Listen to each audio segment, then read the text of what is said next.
Saudara, hari ini pengasuh Pondok Pesantren Al Zaitun, Panji Gumilang, kembali dilaporkan ke Bareskrim Polri. Panji dilaporkan atas dugaan ujaran kebencian bermuatan sara dan penistaan agama.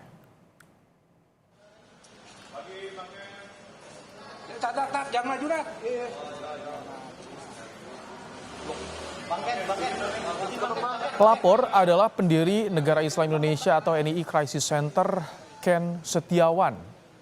Organisasi ini berdiri untuk mencegah dan mengedukasi masyarakat agar tidak terjebak paham radikalisme NII.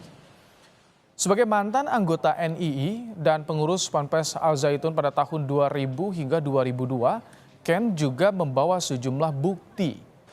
Pondok Pesantren Al Zaitun sebelumnya memang kerap dikaitkan dengan ajaran radikal Negara Islam Indonesia yang tidak mengakui kedaulatan NKRI.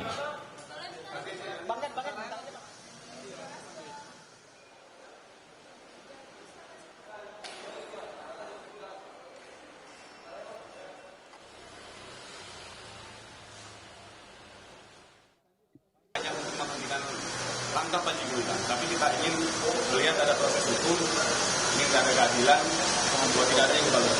Karena sudah jelas ini penodaan agama dan kurang berkesan. Jelas kita kan dari korban ini sudah melihat bahwa ini ada yang salah. Nanti kita selanjutnya setelah selesai kita